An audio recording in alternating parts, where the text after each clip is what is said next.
Will आज के दिन क्यों जरूरी है और कैसे बनाएं?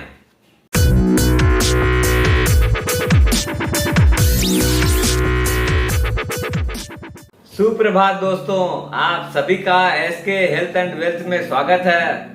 दोस्तों, अपने हर बार एक नया टॉपिक लेके आते हैं। आज जिस टॉपिक पे बात करने जा रहे हैं वो बहुत ही यूनिक टॉपिक है, बहुत ही लेस डिस्कस्ड टॉपिक है। आदमी उसके ऊपर चर्चा ही नहीं करता है।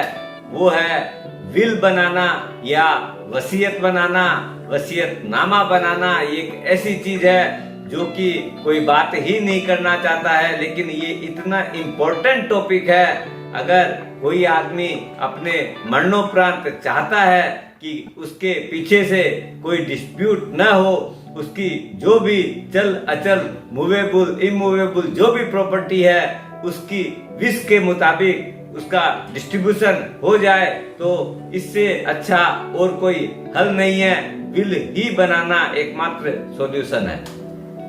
विल एक ऐसा डॉक्यूमेंट है जिसके द्वारा हमारी जो जो विशेष है कि मैं अपना कौन कौन सी प्रॉपर्टी, कौन कौन सी चीज मैं किस किस को देना चाहता हूँ, किस रूप में देना चाहता हूँ, ये सारी डिटेल अपने उसमें दर्ज कर सकते हैं, मेंशन कर सकते हैं। जैसे कि आपके जो बच्चे हैं, लड़का हो चाहे लड़की हो, आपका जो भी फ्रेंड्स है या कोई और अदर रिलेटिव्स हैं जो कि नीड के अंदर हो, उनको आप कुछ हिस्सा देना चाह रहे हैं, या आपको लगता है कि आपका एक ही बेटा है, उसकी शादी हो गई है, वो फॉरेन में सेटल हो गया है, आज के दिन उसको वो अपना कैरियर बिल्ड करने में लगा हुआ है, आपकी खबर ही नहीं ले रहा है, आपकी सुध भी नहीं ले रहा है, तो उस टाइम में हो सकता है लोकल के अंदर कोई ऐसा सेवक हो जो आपकी पूरी सेवा किया हो, बेटे से बढ़कर अपना फर्ज पूरा किया हो, तो आपके मन में ये भाव अगर आते हैं कि मैं उसको ही अपना 50% हिस्सा दे दूं,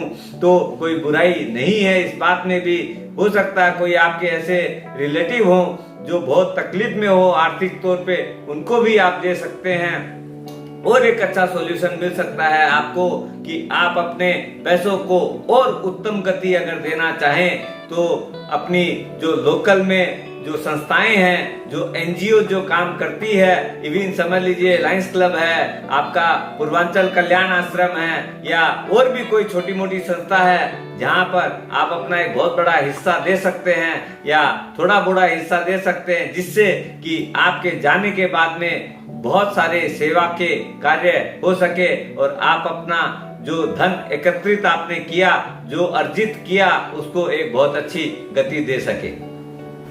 आपने देखा होगा अपने समाज के अंदर जो है ना, सब आदमी के पास विल न बनाने के बहुत सारे एक्सक्यूजेज हैं, उसके बहुत सारे बहाने हैं। उसमें सबसे पहले बहाना आता है, अभी तो मैं बहुत यंग हूँ, मुझे क्या जरूरत है, जब बुढ़ापा आएगा तब विल बना लूंगा। बहुत सारे आदमी ये सोचते हैं, एकदम लेजी होते हैं कि भाई ठीक है कर लेंगे ना, क्या हड़बड़ी है, उसको प्रायोरिटी ही नहीं देते हैं। बहुत आदमी ये भी सोचते हैं मेरे पास इतना है ही क्या जो कि विल की जरूरत पड़े। बहुत सारे आदमी अलग अलग तरह की सोच के साथ में रहते हैं। ऐसे ऐसे बहुत सारे बहाने हैं, अनंत बहाने हैं, इसलिए लोग करते नहीं है। लेकिन ये बहुत ही इम्पोर्टेंट इश्यू है, बहुत डीपली सोच के इसको काम करना चाहिए। विल बनाना बहुत ही सरल है, बहुत आदमी इसको कॉम्प्लिकेटेड सोच सोच के नहीं बनाते हैं। विल आप एक प्लेन पेपर पर भी बना सकते हैं, कोई स्टाम्प पेपर की भी आवश्यकता नहीं है। अगर आप माइनर नहीं हैं, आप अगर साउंड दिमाग के हैं, बिना किसी दबाव के और इन्फ्लुएंस के आप विल कभी भी बना सकते हैं। और ये जो विल आप बनाएंगे उसके अंदर कोई ऐसा भी नहीं है कि उसको रजिस्ट्री ही करना कंपलसरी है। आपका जो प्लेन पेपर भी उसके ऊपर जो विल बनाएंगे, it is as good as on a notary भी करा सकते हैं, उसको रजिस्टर करा ले तो और अच्छा है। लेकिन बहुत ही सिंपल प्रोसीड्योर है, कोई बहुत खर्चे का भी काम नहीं है। बहुत आदमी इसलिए भी नहीं कराते हैं, सोचते हैं कि पता नहीं लाखों रुपया उसमें खर्च हो जाएंगे। ऐसा कुछ भी नहीं है, एक सिर्फ मिथ है। विल लिखना बहुत ही आसान है।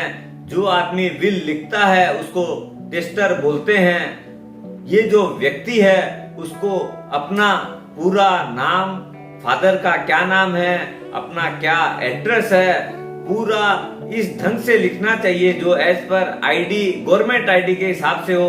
पैन कार्ड है, आधार कार्ड है, और ये जो आईडी है उसको भी कोट करना चाहिए।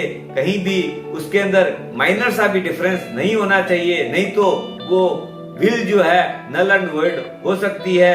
चैलेंज कभी भी अगर हो तो उसका वैल्यू 0 बन सकता है।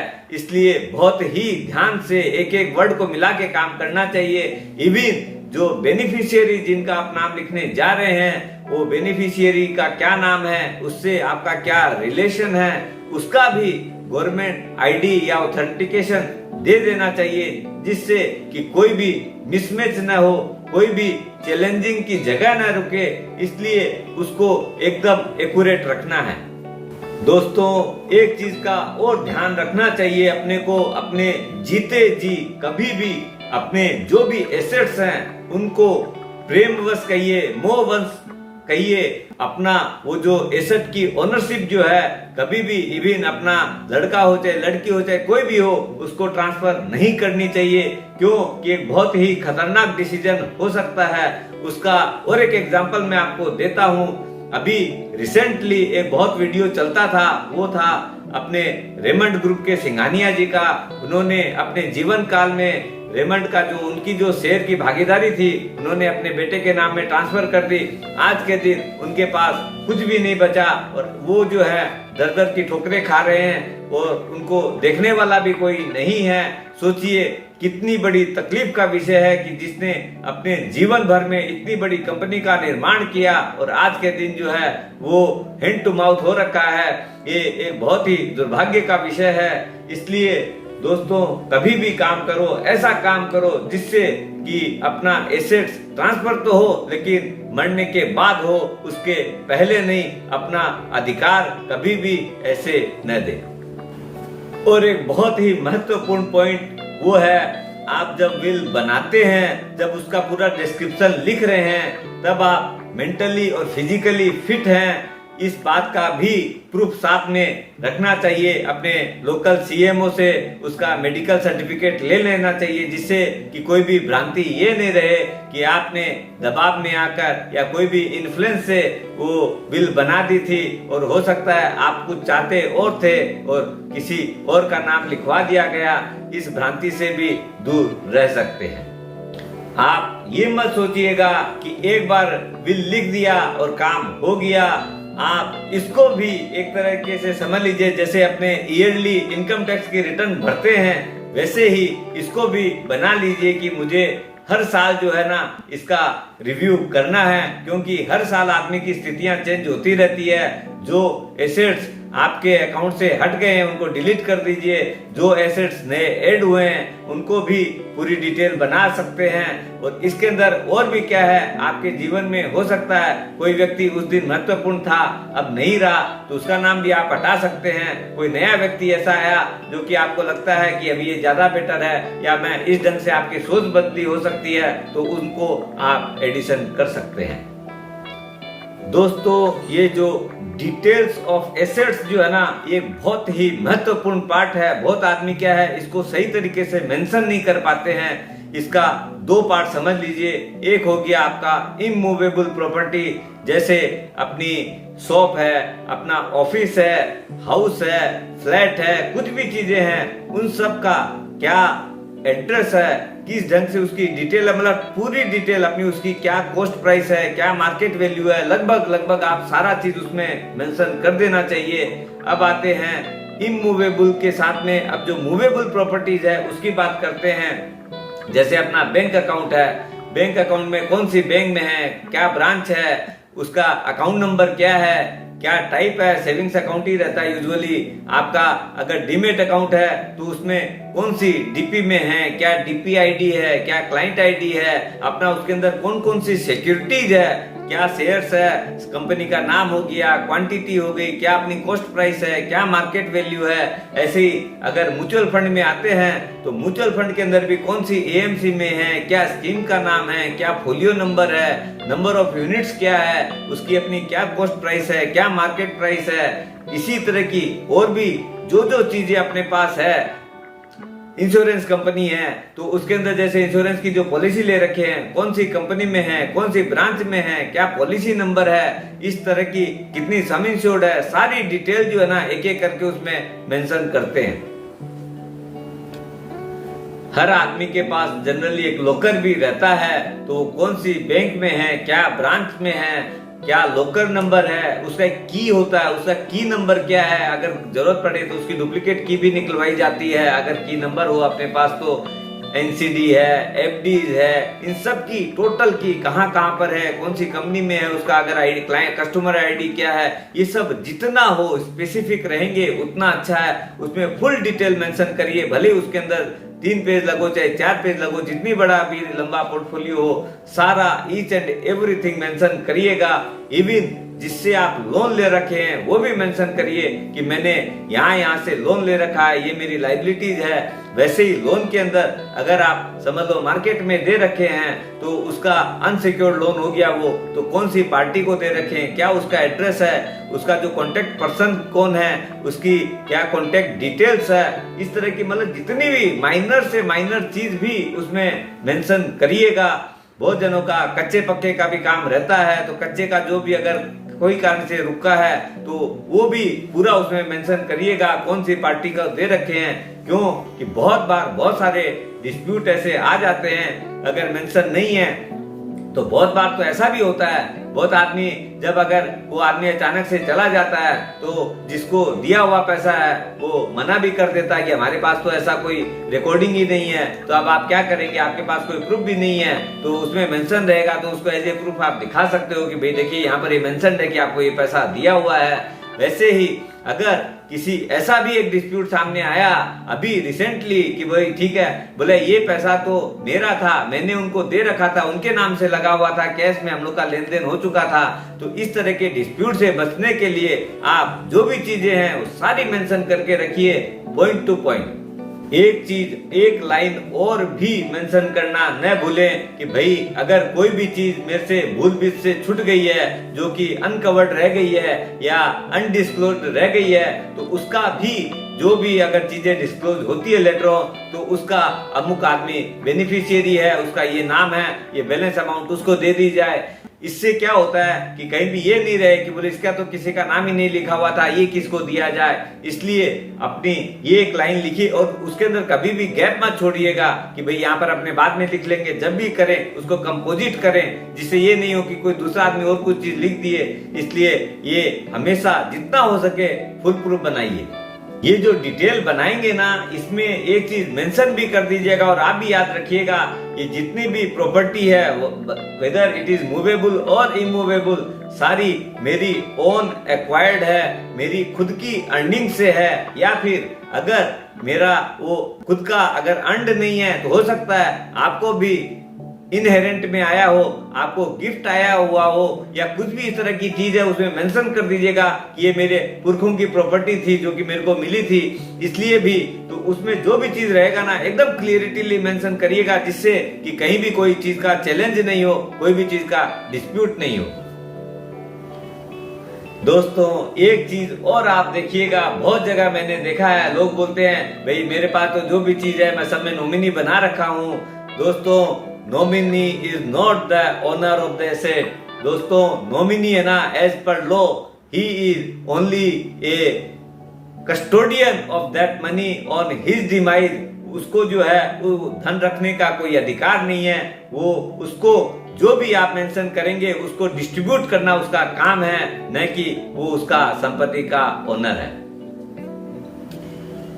अब और एक महत्वपूर्ण व्यक्ति की बात करते हैं, वो है एग्जीक्यूटर।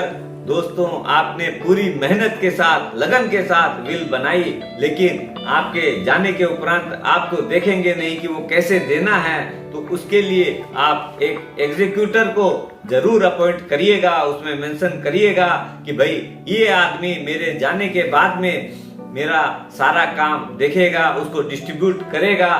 दोस्तों एग्जीक्यूटर जो भी रहे आप इस चीज का विशेष ध्यान रखिएगा, वो जनरली आपसे कम उम्र का होना चाहिए आइडियली। और दूसरा क्या है, उसका कोई भी उसमें बेनिफिट नहीं होना चाहिए, वो एक न्यूट्रल पर्सन होना चाहिए। नहीं तो क्या होता है, आदमी अपने स्वार्थवंश जो है ना उस काम में बहुत दिक्कतें अड़चने पैदा वो स्वयं भी कर सकता है। इसलिए एग्जीक्यूटर को न्यूट्रल रहना चाहिए, उसका कोई अपना इंटरेस्ट नहीं रहेगा तो वो अपनी तरफ से जितना होगा मेहनत करके उसको सही व्यक्ति के हाथ में वो पैसा देगा और सही तरीके से देगा। और एक चीज छूट गई, वो है विटनेस। दोस्तों, आपने सारा मेहनत करके सारी चीजें बना ली, एग्जीक्यूटर भी अपॉइंट कर दिया, लेकिन कोई भी चीज आज के दिन आप जितने पेज बनाएंगे उस सब के ऊपर आप अपना साइन तो करेंगे ही। 2 विटनेस जो है आप उसमें अपॉइंट करिएगा।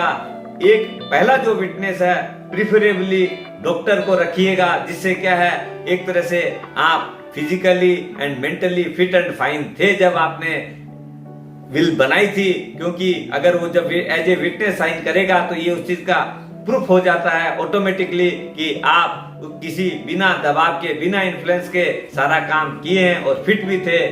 दूसरा विटनेस जो है आइडियली एक लॉयर को करना चाहिए, जिससे ये भी हो जाएगा उसमें कुछ अगर कम बेसी होगा तो वो उसी टाइम में ठीक कर देता है। अगर आपके पास लॉयर नहीं अवेलेबल है तो ये मान के चलिए आपका जो फाइनेंशियल जो डिस्ट्रीब्यूटर है, जो आपका फाइनेंशियल कंसल्टेंट है, जो आपका सारा जितना भी काम है फाइनेंस का देखता है, अगर एक ही आदमी है तो आप उसको भी एज ए विटनेस ले सकते हैं। क्यों कि वो आपका घरेलू आदमी हो सकता है, वो आपका इन एंड आउट जानता है, वो बहुत सुंदर तरीके से उस चीज को एग्जीक्यूट कर सकता है और फाइनेंशियल के बारे में चूंकि उसका अच्छा नॉलेज है तो चीजों को गलत होने नहीं देगा अगर वो सही व्यक्ति है। तो इसलिए उसको भी बहुत सावधानी से आप अपॉइंट कर सकते हैं। आप जितने पेज पे साइन करेंगे उन सारे पेज के ऊपर अपने ये दोनों विटनेस का भी साइन ले लीजिएगा, जिससे कि आगे की कोई भी डिस्प्यूट खत्म हो जाए। आज के युग में एक चीज और कर सकते हैं, पूरी चीज को आप वीडियो बना सकते हैं। एक छोटा सा वीडियो बना के रखें जब भी आप विल बनाएं, और जिससे क्या है वो भी एज ए प्रूफ काम करता है कि भाई मैं एकदम स्वस्थ था तभी ये काम किया हूं, उसके अंदर कहीं भी कोई डिस्प्यूट नहीं रहेगा।